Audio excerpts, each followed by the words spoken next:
Nabi Adam. Kehendak Allah akan menciptakan Nabi Adam alaihissalam. Kisah Nabi Adam alaihissalam dalam Al-Quran bermula ketika Allah Ta'ala memberitahu para malaikat bahwa Dia akan menciptakan Adam dan keturunannya yang akan menjadi khalifah di muka bumi ini. Allah Ta'ala berfirman, "Ingatlah ketika Tuhanmu berfirman kepada para malaikat, sungguh, aku hendak menjadikan seorang khalifah di muka bumi." Surat Al-Baqarah ayat 30. Maksud khalifah di sini adalah anak keturunan Adam alaihissalam secara turun-temurun, yang satu menggantikan yang lain dalam memakmurkan bumi sebagaimana firman-Nya dalam surat Al-An'am ayat 165. Mendengar hal tersebut, para malaikat bertanya kepada Allah Ta'ala, "Mengapa engkau hendak menjadikan khalifah di muka bumi itu, orang yang akan membuat kerusakan padanya dan menumpahkan darah, padahal kami senantiasa bertasbih dengan memuji dan mensucikan engkau?" Al-Baqarah ayat 30. Hal tersebut disampaikan oleh para malaikat untuk mencari tahu hikmahnya, bukan untuk melecehkan atau dengki terhadap anak Adam alaihissalam, sebagaimana dengan keliru dipahami oleh sebagian orang. Sebab anggapan mereka kalau Allah ingin menciptakan manusia sekedar agar mereka beribadah kepada Allah di muka bumi, bukankah mereka, para malaikat, adalah makhluk yang selalu menyembahnya dan tidak pernah bermaksiat kepadanya? Namun Allah menjawab pertanyaan para malaikat, "Sesungguhnya aku mengetahui apa yang kamu tidak ketahui." Al-Baqarah ayat 30. Maksudnya adalah bahwa Allah lebih mengetahui manfaat diciptakannya manusia, sesuatu yang tidak diketahui rahasianya, karena akan ada di antara mereka anak keturunan Adam alaihissalam yang menjadi nabi, rasul, syuhada, dan orang-orang yang jujur dengan keimanannya. Bagaimana malaikat mengetahui bahwa manusia akan merusak dan saling menumpahkan darah? Ada beberapa versi jawaban mengapa malaikat mengetahui bahwa bangsa manusia akan merusak dan saling menumpahkan darah. Di antaranya dari pengalaman para malaikat terhadap jin. Sebab jauh sebelum Adam alaihissalam diciptakan, sebagaimana diriwayatkan oleh Ibnu Umar dan Ibnu Abbas, Allah telah menciptakan jin. Ternyata mereka melakukan pertumpahan darah. Lalu Allah mengutus para malaikat untuk mengusir mereka hingga kepulauan laut. Adapun Hasan al-Basri berpendapat bahwa para malaikat mendapat ilham tentang masalah tersebut. Ada pula yang mengatakan bahwa mereka mengetahui perkara tersebut setelah diperlihatkan kepada mereka apa yang terdapat pada Lauhul Mahfuz. Allah Ta'ala menciptakan Nabi Adam alaihissalam pada hari Jumat sebagaimana sabda Rasulullah, "Sebaik-baik hari matahari terbit padanya adalah hari Jumat. Pada hari itu Adam diciptakan. Padanya hari Jumat dia dimasukkan ke dalam surga. Dan pada hari itu pula dia dikeluarkan darinya. Dan hari kiamat hanya akan terjadi pada hari Jumat." Kemuliaan Adam alaihissalam. Setelah Nabi Adam diciptakan, Allah memberikannya kemuliaan dengan mengajarkan nama-nama benda yang kemudian dikenal manusia. Setelah itu, benda-benda yang telah diajarkan nama-namanya tersebut disodorkan kepada malaikat dan ditanyakan kepada mereka tentang nama-namanya. Para malaikat tidak dapat menjawabnya, padahal sebagaimana diriwayatkan oleh Hasan al-Basri ketika Allah hendak menciptakan Adam alaihissalam, para malaikat berkata bahwa tidak ada makhluk yang Allah ciptakan kecuali kita lebih tahu darinya. Akhirnya mereka mengetahui kebesaran Allah Ta'ala, di mana tidak ada satupun makhluk yang dapat mengetahui sesuatu kecuali Dia menciptakannya. Setelah itu Allah perintahkan Adam alaihissalam untuk memberitahu para malaikat nama-nama tersebut seraya menyatakan bahwa Allah yang mengetahui segala perkara yang gaib di langit dan di bumi dan mengetahui apa yang diungkapkan makhluknya ataupun yang mereka sembunyikan. Dan dia mengajarkan kepada Adam nama-nama benda seluruhnya. Lalu dia menyodorkan benda-benda itu kepada para malaikat, lalu berfirman, "Sebutkanlah kepadaku nama-nama benda tersebut, jika kamu memang benar orang-orang yang benar." Mereka menjawab, "Maha suci Engkau, tidak ada yang kami ketahui selain apa yang telah Engkau ajarkan kepada kami. Sesungguhnya Engkau maha mengetahui lagi maha bijaksana." Allah berfirman, "Hai Adam, beritahukan kepada mereka nama-nama benda ini." Maka setelah diberitahukannya kepada mereka nama-nama benda itu, Allah berfirman, "Bukankah sudah kukatakan kepadamu bahwa sesungguhnya aku mengetahui rahasia langit dan bumi dan mengetahui apa yang kau tampakkan dan yang kau sembunyikan." Al-Baqarah ayat 31-33. Para malaikat diperintahkan bersujud kepada Adam alaihissalam. Nabi Adam alaihissalam diberikan 4 kemuliaan oleh Allah. Pertama, dia diciptakan oleh tangan Allah yang mulia. Kedua, ditiupkan kepadanya ruh ciptaannya. Ketiga, diperintahkannya malaikat bersujud kepadanya. Dan keempat, diajarkannya nama-nama benda. Dan ketika kami berfirman kepada para malaikat, "Sujudlah kamu kepada Adam," maka sujudlah mereka kecuali iblis. Ia enggan dan takabur, dan ia termasuk golongan orang-orang yang kafir. Al-Baqarah ayat 34. Malaikat yang diperintahkan sujud kepada Adam alaihissalam langsung taat dan menunaikannya. Namun iblis membangkang dari perintah Allah. Ia menolak karena sombong dan merasa lebih mulia dari Adam alaihissalam. Karena dirinya terbuat dari api, sedang Adam alaihissalam terbuat dari tanah. Allah berfirman, "Apa yang menghalangimu sujud kepada Adam saat aku menyuruhmu?" Iblis menjawab, "Aku lebih baik darinya. Engkau ciptakan aku dari api, sedangkan dia engkau ciptakan dari tanah." Al-A'raf ayat 12. Karena itu iblis dikenal sebagai makhluk yang pertama kali melakukan qiyas atau perbandingan. Dia membandingkan dirinya dengan Adam alaihissalam. Maka karena merasa bahwa dirinya lebih mulia, dia menolak kepada Adam alaihissalam. Padahal qiyas tidak berlaku jika harus berhadapan dengan nas atau wahyu. Di sisi lain, qiyas yang dilakukannya pun tidak tepat, karena jika dia menganggap bahwa api yang menjadi bahan dasar penciptaan dirinya lebih baik dari tanah, justru tanah yang lebih bermanfaat dan lebih baik. Sebab pada tanah tergantung sifat-sifat keseimbangan, kesantunan, kelembutan, dan pertumbuhan. Sedangkan api terkandung padanya sifat-sifat liar, ringan, cepat, dan membakar. Akibat ulahnya, iblis diusir dari surga dalam keadaan terlaknat. Namun, hal tersebut tidak membuatnya bertaubat. Justru dia semakin menampakkan kesesatannya dengan meminta waktu penangguhan kematiannya hingga hari kiamat untuk menyesatkan keturunan Adam alaihissalam. Allah berfirman, "Maka keluarlah kamu dari surga. Sesungguhnya kamu adalah orang yang terkutuk. Sesungguhnya kutukanku tetap berlaku bagimu sampai hari pembalasan."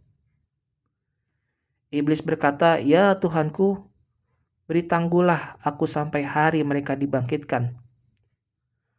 Allah berfirman, "Sesungguhnya kamu termaksud orang-orang yang diberi tangguh sampai kepada hari yang telah ditentukan waktunya di hari kiamat. Iblis menjawab, demi kekuasaan Engkau, aku akan menyesatkan mereka semuanya, kecuali hamba-hambamu yang ikhlas di antara mereka. Surat Sa'ad ayat 77-83. Bangsa apakah iblis dan terbuat dari apa? Allah Ta'ala berfirman, maka sujudlah mereka kecuali iblis. Dia adalah dari golongan jin, namun dia mendurhakai perintah Tuhannya. Al-Kahfi ayat 50. Hasan al-Basri berkata bahwa iblis sama sekali bukan malaikat. Sementara Syar bin Hausi berkata iblis asalnya termasuk bangsa jin. Ketika bangsa jin dahulu melakukan kerusakan di muka bumi, Allah mengutus tentara dari kalangan malaikat untuk memerangi dan mengusir mereka ke kepulauan laut. Namun, iblis termaksud yang tertawan. Kemudian, dia dibawa ke langit dan menetap di sana. Perintah Allah kepada iblis untuk turun dalam surat Al-A'raf ayat 13 atau keluar dalam surat Al-A'raf ayat 18 menunjukkan bahwa dia asalnya berada di surga. Lalu diperintahkan kepadanya untuk turun dan keluar dari kedudukan yang dia raih berkat ibadah dan ketaatannya kepada Allah sehingga disamakan dengan para malaikat dalam ketaatan dan ibadahnya. Namun akhirnya kedudukan tersebut dicabut oleh Allah karena kesombongannya, kedengkiannya, serta penentangannya terhadap perintah Allah Ta'ala. Jin terbuat dari api. Sebagaimana sabda Rasulullah, para malaikat diciptakan dari cahaya, bangsa jin diciptakan dari api yang menyala-nyala, sedangkan Adam diciptakan sebagaimana telah dijelaskan kepada kalian dari tanah. Riwayat Muslim nomor 2996. Hawa diciptakan sebagai pendamping Adam alaihissalam. Setelah iblis dikeluarkan dari surga, Adam alaihissalam tinggal di dalam surga. Namun tanpa pendamping, dia merasa kesepian. Suatu saat, dia tertidur dan ketika bangun dari tidurnya, tiba-tiba di hadapannya ada seorang wanita sedang duduk yang Allah ciptakan dari tulang rusuknya. Lalu Adam alaihissalam bertanya kepadanya, "Siapa kamu?" Seorang wanita, jawabnya. "Untuk apa engkau diciptakan? Agar engkau tenang hidup bersamaku." Para malaikat yang telah mengetahui ilmu Adam alaihissalam bertanya, "Siapa namanya wahai Adam?" "Hawa." "Mengapa dinamakan Hawa?" "Karena dia diciptakan dari sesuatu yang hidup." Ibnu Abbas radhiyallahu anhu berkata bahwa Hawa diciptakan dari tulang rusuk Adam alaihissalam yang paling pendek di sebelah kiri. Kemudian bekasnya tersebut diganti dengan daging. Masalah ini telah disiratkan Allah Ta'ala dalam firman-Nya, "Hai sekalian manusia, bertakwalah kepada Tuhanmu yang telah menciptakan kamu dari seorang diri. Dan darinya Allah menciptakan istrinya. Lalu dari keduanya Allah memperkembangbiakan laki-laki dan perempuan yang banyak." An-Nisa ayat 1. Rasulullah SAW juga menyinggung masalah ini dalam sebuah sabdanya, "Perlakukanlah wanita dengan baik, karena ia diciptakan dari tulang rusuk. Dan tulang rusuk yang paling bengkok adalah paling atas. Jika engkau meluruskannya dengan kasar, berarti kamu mematahkannya. Namun jika engkau biarkan tanpa bimbingan, dia akan terus bengkok. Perlakukanlah wanita dengan baik." Riwayat Muslim nomor 2671. Tinggal di surga dan larangan makan pohon. Allah Ta'ala memerintahkan Nabi Adam alaihissalam dan Hawa untuk tinggal di surga dan mempersilahkan mereka memakan apa saja yang disukainya dari makanan surga. Akan tetapi mereka berdua dilarang untuk mendekati sebuah pohon. Allah Ta'ala berfirman, "Hai Adam, tempatilah oleh kamu dan istrimu surga ini. Makanlah makanan-makanan yang banyak lagi baik di mana saja yang kamu sukai. Dan janganlah kamu dekati pohon ini, yang menyebabkan kamu termasuk orang-orang yang zalim." Al-Baqarah ayat 35. Tidak dijelaskan apa nama pohon tersebut. Ada yang berkata bahwa pohon yang dimaksud adalah pohon anggur. Ada juga yang berpendapat bahwa yang dimaksud adalah pohon gandum atau pohon kurma. Seandainya ada manfaat dalam penyebutannya, niscaya hal tersebut sudah disebutkan oleh Allah Ta'ala. Hakikat surga yang pernah dihuni Nabi Adam alaihissalam. Para ulama juga memperbincangkan masalah surga yang Allah perintahkan Nabi Adam alaihissalam untuk tinggal di dalamnya. Apakah surga yang dimaksud adalah surga yang berada di langit dan akan menjadi tempat orang-orang beriman kelak, atau surga yang ada di bumi? Jumhur ulama berpendapat bahwa surga yang dimaksud adalah surga yang berada di langit dan yang akan menjadi tempat kembali orang beriman di hari kiamat, berdasarkan firman Allah Ta'ala, "Hai Adam, tempatilah oleh kamu dan istrimu surga ini." Al-Baqarah ayat 35. Alif dan lam dalam kalimat menunjukkan bahwa surga adalah sesuatu yang telah dikenal dan tertanam dalam pemahaman berdasarkan syariat, yaitu surga yang akan menjadi tempat kembali di hari kiamat. Karena itu ketika Nabi Musa alaihissalam berdebat Nabi Adam alaihissalam, ia berkata kepadanya, "Apa yang membuatmu mengeluarkan kami dan dirimu dari surga?" Riwayat Abu Daud, dinyatakan oleh Hasan Syekh Albani dalam Silsilah Al-Hadis nomor 1702. Pendapat ini cukup kuat karena didukung dalil yang menunjukkan bahwa surga yang dimaksud adalah surga tempat kembali. Namun ada sebagian yang berpendapat bahwa surga yang dimaksud adalah bukan surga abadi, karena di surga tersebut Adam mendapat larangan untuk memakan pohon, tertidur di dalamnya, kemudian dikeluarkan darinya, dan bahkan iblis dapat masuk ke dalamnya. Itu semua merupakan alasan bahwa surga tersebut bukanlah surga tempat kembali. Namun demikian, mereka yang berpendapat dalam masalah ini sepakat berpendapat bahwa surga dan neraka telah ada sejak sekarang berdasarkan petunjuk ayat-ayat dan hadis yang sahih. Iblis menggoda Adam alaihissalam dan Hawa.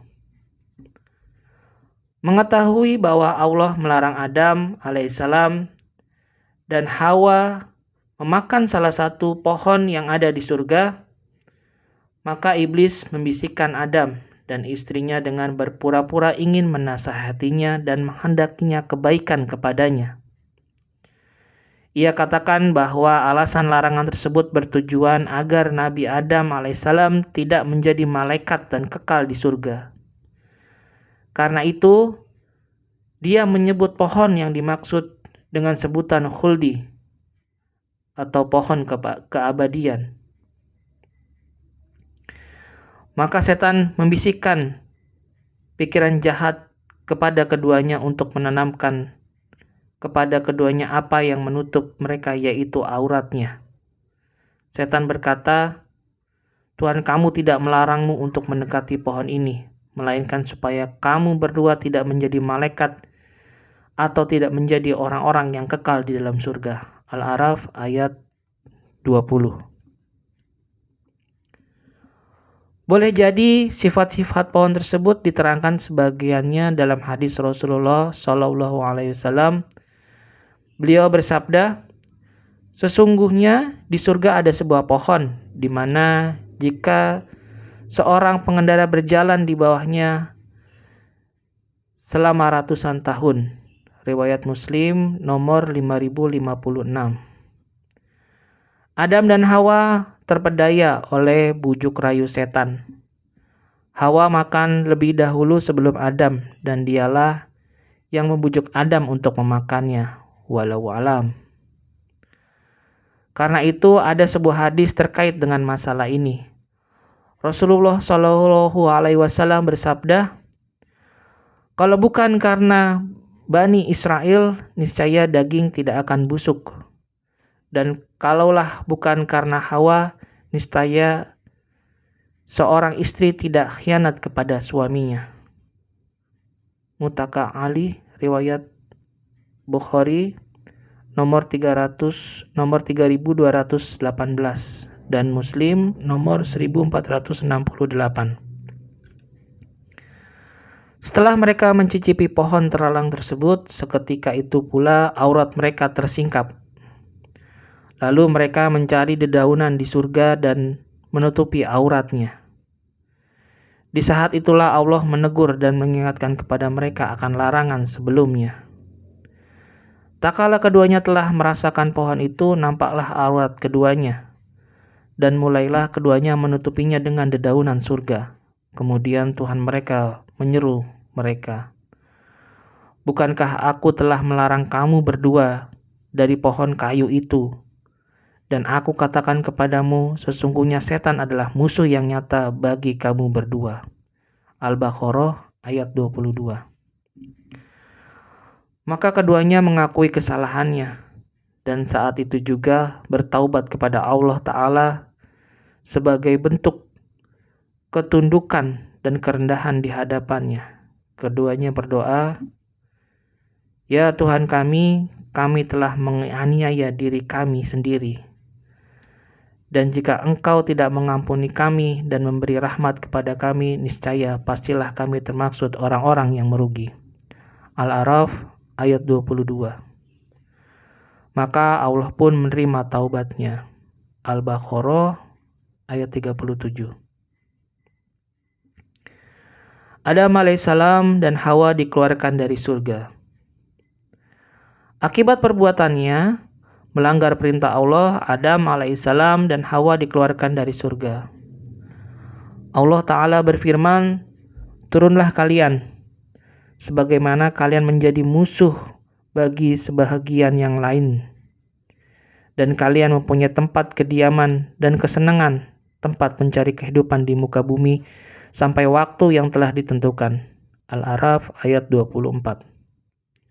Kitab arah pembacaan ayat ini diarahkan kepada Nabi Adam alaihissalam, Hawa, dan Iblis. Ada juga yang mengatakan termasuk juga ular yang ada bersama mereka. Mereka diperintahkan untuk turun dari surga dalam keadaan saling bermusuhan antara Adam dan Iblis. Mengenai waktu dikeluarkannya Nabi Adam alaihissalam dan Hawa, sebagaimana disebutkan hadis sebelumnya, adalah pada hari Jumat. Adapun di mana diturunkan, ada beberapa versi pendapat dari para ulama. Ibnu Abbas mengatakan bahwa Adam diturunkan di sebuah tempat bernama Dahna, terletak antara Mekah dan Taif. Hasan al-Basri berpendapat bahwa Adam diturunkan di India, Hawa di Jeddah, Iblis di Destinian, beberapa mil dari Basrah, sedangkan ularnya di Asfahan. Perdebatan antara Adam dan Musa alaihissalam. Imam Bukhari meriwayatkan sebuah hadis dari Abu Hurairah radhiyallahu anhu, dan Nabi Muhammad SAW, beliau bersabda, Musa mendebat Adam alaihissalam dengan berkata kepadanya, "Engkau telah menyebabkan manusia keluar dari surga dan sengsara karena dosamu." Adam berkata, "Wahai Musa, engkau adalah orang yang telah Allah pilih untuk membawa risalahnya dan berbicara dengannya. Akankah engkau cela aku atas perbuatan yang telah Allah tetapkan atasku sebelum aku diciptakan, atau telah ditentukan kepadaku sebelum aku diciptakan?" Rasulullah bersabda, Adam dapat mengalahkan argumen Musa. Riwayat Bukhari nomor 4461. Seakan Adam berkata kepada Nabi Musa alaihissalam, "Dikeluarkannya aku sebab pemakan, bukan menjadi sebab dikeluarkannya kalian. Yang menyebabkan hal itu adalah ketentuan dan ketetapannya sebelum aku diciptakan Allah Azza wa Jalla. Engkau mencelaku atas perkataan yang tidak ada kaitannya dengan larangan kepadaku untuk makan pohon itu, dan kemudian aku memakannya. Dikeluarkannya kalian bukan sebab perbuatanku. Aku tidak mengeluarkan diriku dan kalian dari surga. Akan tetapi itu semua adalah ketentuan Allah dan perbuatannya. Ia memiliki hikmah dalam masalah itu. Karena itu Adam alaihissalam dikatakan dapat mengalahkan argumen Musa." Hadis di atas tidak boleh ditolak karena sahih dan mutawatir. Namun juga tidak boleh bagi seseorang menjadikan hadis tersebut untuk menjadikan takdir Allah sebagai alasan untuk berbuat maksiat. Karena jika demikian akan lahir perbuatan-perbuatan yang sangat buruk. Sebagian ulama mengatakan bahwa jawaban Nabi Adam alaihissalam adalah menjadikan takdir sebagai argumen atas musibah yang menimpanya, bukan kemaksiatan yang dilakukannya. Beberapa hadis seputar penciptaan Adam alaihissalam. Imam Ahmad meriwayatkan dari Abu Musa dari Nabi Muhammad SAW, "Sesungguhnya Allah menciptakan Adam dari segenggam tanah yang berasal dari seluruh penjuru bumi. Oleh karena itu keturunan Adam dilahirkan sesuai dengan kandungan bumi. Ada yang putih, merah, hitam, dan ada yang campuran di antara semua. Ada yang buruk, ada yang baik, ada yang mudah, ada yang sulit, dan ada yang di antara itu." Riwayat Ahmad disahihkan oleh Albani dalam Sahih Al-Jami nomor 1759. Rasulullah SAW bersabda, "Ketika Allah meniupkan ruh pada Adam, dan ketika ruh itu telah sampai di kepala, Adam bersin. Lalu dia mengucapkan, Alhamdulillahirabbil alamin. Maka Allah Tabaraka wa ta'ala berkata kepadanya, Ya hamukallah, sebagai firman Allah Ta'ala.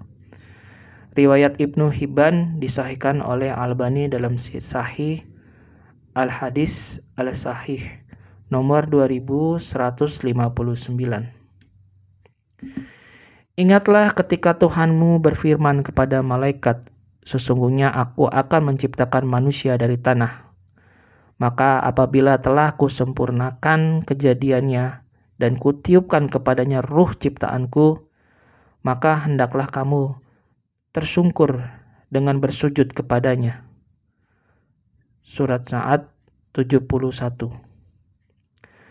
Imam Tirmizi meriwayatkan dari Abu Hurairah radhiyallahu anhu, dia berkata, Rasulullah SAW bersabda, "Ketika Allah menciptakan Adam, Dia mengusap punggungnya. Lalu dari punggungnya tersebut jatuhlah benih yang kemudian diciptakan anak keturunannya hingga hari kiamat. Di antara kedua mata setiap manusia terdapat seberkas cahaya.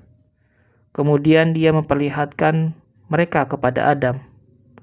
Lalu Adam bertanya, Wahai Tuhan, siapakah mereka? Dia menjawab, mereka adalah anak keturunanmu. Kemudian Adam melihat seseorang yang berkas cahaya di antara kedua matanya menarik perhatiannya.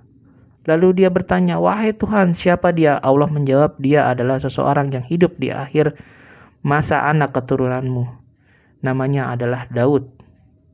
Adam berkata, Wahai Tuhan, berapa usia yang engkau berikan kepadanya? Dia berkata, 60 tahun. Adam berkata, Wahai Tuhan, tambahkan umurnya dari umurku 40 tahun. Maka ketika umur Nabi Adam telah habis, Malakul Maut, pencabut nyawa, datang kepadanya. Dia berkata, "Bukankah masih tersisa umurku 40 tahun?" Malaikat itu menjawab, "Bukankah telah engkau berikan kepada keturunanmu, Daud?" Adam menentang. Maka di antara anak keturunannya ada yang menentang. Adam lupa, maka di antara anak keturunannya ada yang lupa. Adam keliru, maka di antara keturunannya pun ada yang keliru. Riwayat Tirmizi nomor 5208.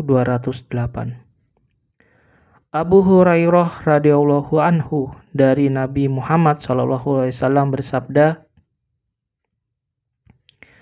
Allah menciptakan Adam, tingginya 60 hasta. Kemudian ia berkata, "Temuilah mereka para malaikat dan ucapkanlah salam. Dengarkan bagaimana mereka menjawab salamu. Maka itulah salamu dan salam anak keturunanmu." Lalu Adam mengucapkan kepada mereka, "Assalamualaikum." Mereka menjawab, "Assalamualaikum warahmatullah." Mereka menambah, "warahmatullah." Setiap orang yang masuk surga rupanya seperti Adam.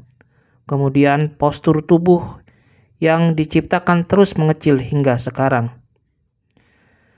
Dalam Mutakalak Al-Lafih riwayat Bukhari nomor 3148, Muslim nomor 2481.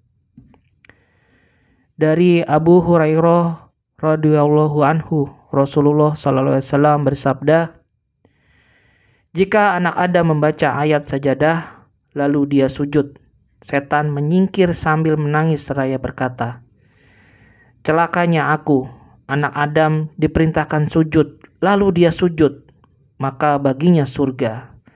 Sedangkan aku diperintahkan untuk sujud, namun aku membangkang, maka bagiku neraka.'" Riwayat Muslim nomor 110. Imam Malik meriwayatkan bahwa Umar bin Khattab radhiyallahu anhu pernah ditanya tentang ayat berikut. "Dan ingatlah ketika Tuhanmu mengeluarkan keturunan anak-anak Adam dari sulbi mereka, dan Allah mengambil kesaksian terhadap jiwa mereka seraya berfirman, 'Bukankah aku ini Tuhanmu?' Mereka menjawab, 'Betul, engkau Tuhan kami, kami menjadi saksi.' Kami lakukan yang demikian itu agar di hari kiamat kamu tidak mengatakan sesungguhnya kami Bani Adam adalah orang-orang yang lengah terhadap ini keesaan Tuhan." Al-A'raf ayat 172. Umar berkata, "Aku mendengar Rasulullah SAW bersabda ketika ditanya tentang ayat tersebut, 'Sesungguhnya Allah telah menciptakan Adam alaihissalam, kemudian dia mengusap punggungnya dengan tangannya. Darinya dia keluarkan anak keturunannya. Lalu dia berfirman, aku ciptakan mereka untuk menjadi penghuni surga, dan mereka akan beramal dengan amal penghuni surga. Kemudian Allah mengusap punggung Adam dan mengeluarkan darinya anak keturunannya. Lalu dia berkata, aku ciptakan mereka untuk menjadi penghuni neraka, dan mereka akan melakukan perbuatan ahli neraka." Seorang sahabat bertanya, "Wahai Rasulullah, kalau begitu apa gunanya amal?" Rasulullah SAW bersabda, "Jika Allah menciptakan seorang hamba untuk menjadi penghuni surga, maka dia akan menjadi orang itu beramal dengan amal penghuni surga. Dia tetap melakukan perbuatan penghuni surga hingga meninggal, lalu dia akan masuk surga. Dan jika Allah telah menciptakan penghuni neraka, dia akan menjadikan orang tersebut melakukan perbuatan penghuni neraka. Dan dia terus melakukan perbuatan penghuni neraka hingga kematiannya tiba dan kemudian dia akan masuk neraka." Ibnu Haniban meriwayatkan dalam Sahih dari Abu Dzar. Dia berkata, "Aku berkata, wahai Rasulullah, berapa jumlah para nabi?"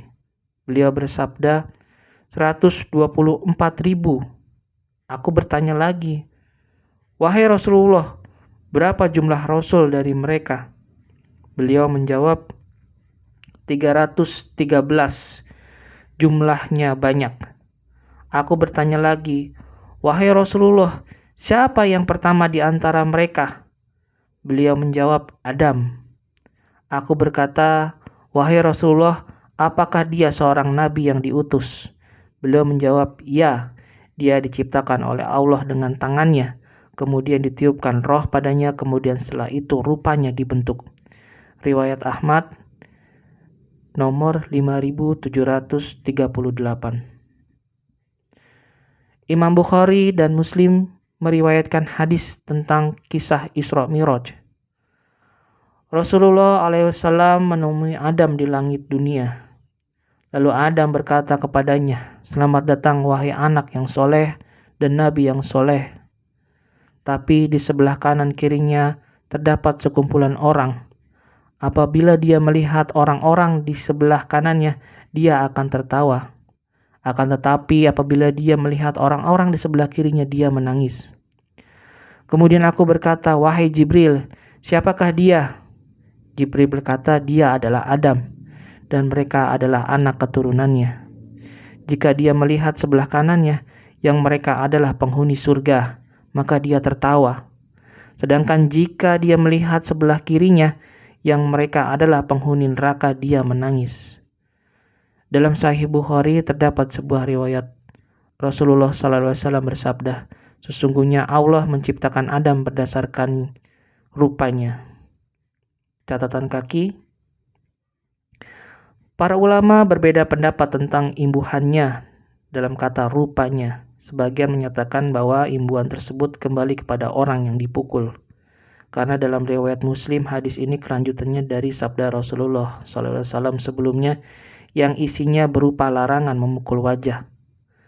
Lalu setelah itu Rasulullah SAW bersabda, "Sesungguhnya Allah menciptakan Adam berdasarkan rupa orang yang dipukul itu." Ada juga yang berpendapat bahwa imbuhannya kembali kepada Adam. Ada pula yang berpendapat bahwa imbuhannya kembali kepada Allah Ta'ala berdasarkan riwayat lain yang lebih jelas. Sesungguhnya anak Adam diciptakan berdasarkan rupa Ar-Rahman. Disahihkan oleh Imam Ahmad. Pendapat ini dikuatkan oleh Syekhul Islam Ibnu Taimiyah. Maksudnya adalah bahwa Allah mendengar dan melihat kapan dan bila mana Dia kehendaki. Maka Dia menciptakan Adam juga dapat mendengar dan melihat, memiliki muka, tangan, dan kaki. Namun mendengar, melihat, dan berbicaranya Allah tidak sama dengan mendengar, melihat, dan berbicaranya Adam.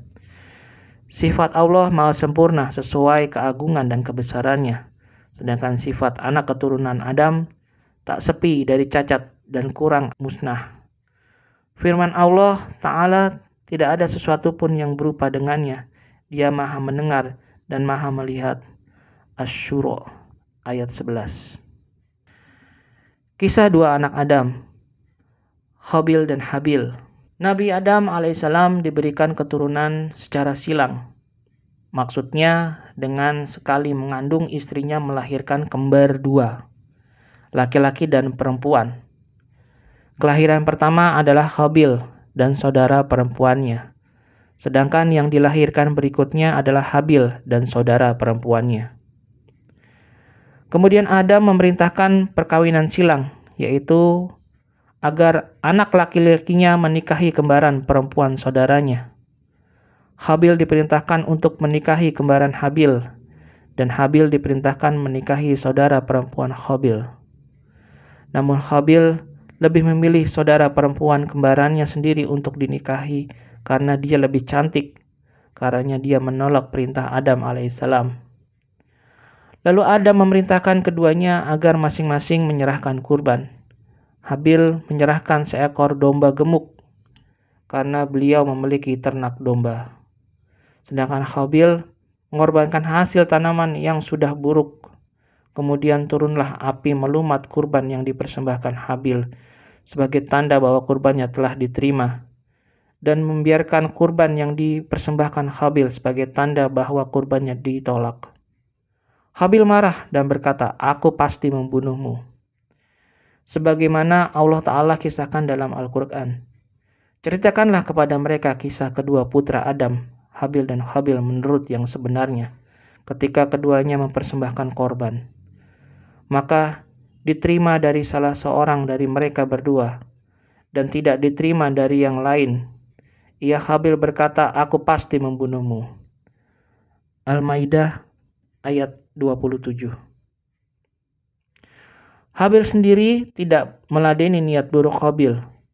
Dia tidak ingin melakukan hal yang sama sebagaimana keinginan Habil, karena dirinya takut kepada Allah. Hal tersebut menunjukkan keluhuran budinya dan takut kepada Allah Ta'ala. Habil berkata sebagaimana Allah Ta'ala kisahkan, "Sungguh, kalau kamu menggerakkan tanganmu kepadaku untuk membunuhku, aku sekali-kali tidak akan menggerakkan tanganku kepadamu untuk membunuhmu. Sesungguhnya aku takut kepada Allah, Tuhan seluruh alam." Al-Maidah ayat 28. Akhirnya Habil memenuhi hawa nafsunya dengan membunuh Habil. Namun setelah itu dia menyesal dan tidak tahu apa yang harus diperbuat terhadap jenazah adiknya. Maka ia membawa jenazah sang adik di atas punggungnya ke sana kemari. Kemudian Allah mengutus 2 burung gagak yang berkelahi.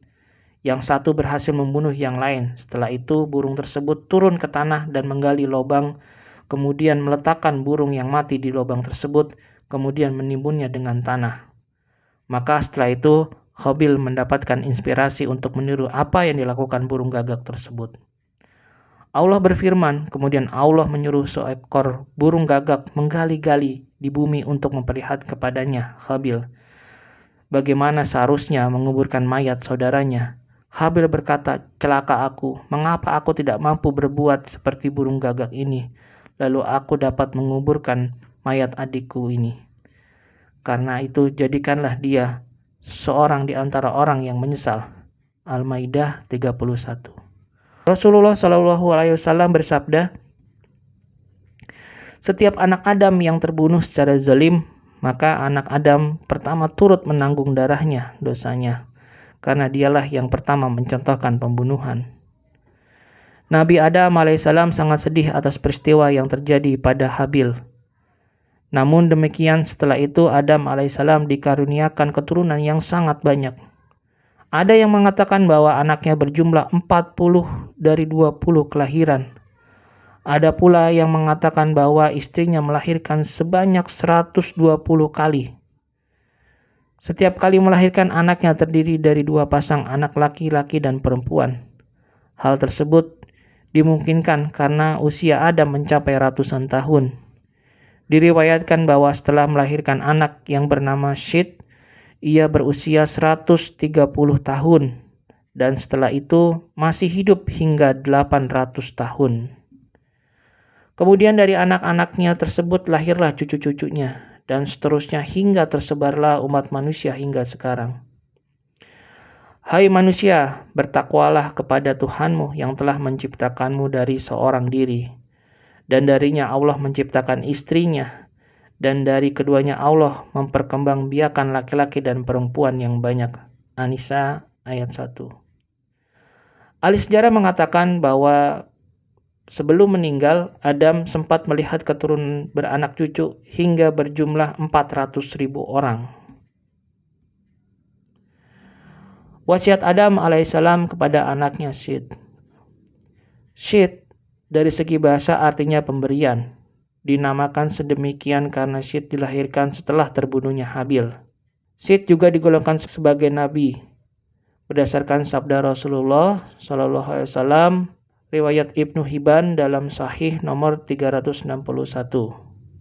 Keturunan Nabi sekarang ini seluruhnya kembali kepada Syed sebab keturunan anak Adam dari anak-anak yang lain telah punah.